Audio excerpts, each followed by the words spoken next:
ಚಿಕ್ಕ ವಯಸ್ಸಿಂದ ಈಗಿನವರೆಗೂ ಪ್ರತಿಯೊಂದು ಮಕ್ಕಳಿಗೂ ಬಲೂನ್ಸ್ ಅಂದ್ರೆ ತುಂಬಾ ಇಷ್ಟ. ಹೀಲಿಯಂ ಬಲೂನ್ಗಳು ನಾವು ಯಾವಾಗ್ಲೂ ನೋಡಿದೀವಿ ಬರ್ತ್ಡೇ ಪಾರ್ಟೀಸ್ ಮತ್ತೆ ಈವೆಂಟ್ಸ್ ಅಲ್ಲಿ ಯೂಸ್ ಮಾಡ್ತಾರೆ. ಯಾಕೆ ಅಂದ್ರೆ ಈ ಬಲೂನ್ಗಳು ನಿಮಗೆ ಹಾರತ್ತೆ ಅಂಡ್ ಸ್ಟಾಗ್ನೆಂಟ್ ಆಗಿರುತ್ತೆ. ಆದ್ರೆ ಈ ಬಲೂನಿನ ಗಾಳಿನ ನೀವೇನಾದ್ರೂ ಇನ್ಹೇಲ್ ಮಾಡಿದ್ರೆ ತುಂಬಾ ಸಮಸ್ಯೆಗಳಾಗುತ್ತೆ.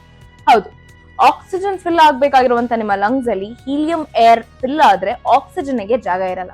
ಇದರಿಂದ ನಿಮಗಾಗುವಂತ ಸಮಸ್ಯೆಗಳು vomiting, nausea and slightly giddiness and stroke ಕೂಡ ಆಗುವಂತ ಸಾಧ್ಯತೆಗಳಿದೆ. ಇಷ್ಟಲ್ಲದೆ ಆಕ್ಸಿಜನ್ ಸಪ್ಲೈ ಇಲ್ಲದೆ ಬ್ರೆತ್ಲೆಸ್ನೆಸ್ ಕೂಡ ಆಗೋ ಸಾಧ್ಯತೆಗಳಿದೆ. ಯಾವಾಗ್ಲೂ ನಾವು ನೋಡ್ಕೋಬೇಕಾಗಿರೋದು ಏನು ಅಂದ್ರೆ ಮಕ್ಳ ಕೈಗೆ ಬಲೂನ್ಸ್ ಕೊಟ್ಟಾಗ ಈ ಒಂದು ಏರ್ ಅವ್ರು ಕನ್ಸ್ಯೂಮ್ ಮಾಡದೇ ಇರೋದಕ್ಕೆ.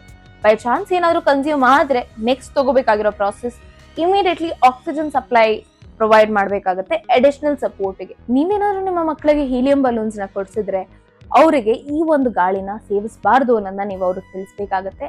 ಅಂಡ್ ಇದು ನಮಗೆ ತುಂಬಾ ನಾರ್ಮಲ್ ಆಗಿರುವಂತ ಇನ್ಫಾರ್ಮೇಶನ್ ಅನ್ಸುತ್ತೆ. ಆದ್ರೆ ಕೆಲವೊಂದ್ಸತಿ ಚಿಕ್ಕ ಚಿಕ್ಕ ವಿಷಯಗಳೇ ಲೈಫ್ ಟೇಕಿಂಗ್ ಇನ್ಸಿಡೆಂಟ್ಸ್ ಕೂಡ ಆಗುತ್ತೆ. ಹಾಗಾಗಿ ಹುಷಾರಾಗಿರಿ ಅಂಡ್ ಇನ್ನಷ್ಟು ಈ ತರ ಇನ್ಫಾರ್ಮೇಟಿವ್ ವಿಡಿಯೋಗೆ TNIT ಕನ್ನಡನ ಫಾಲೋ ಮಾಡಿ.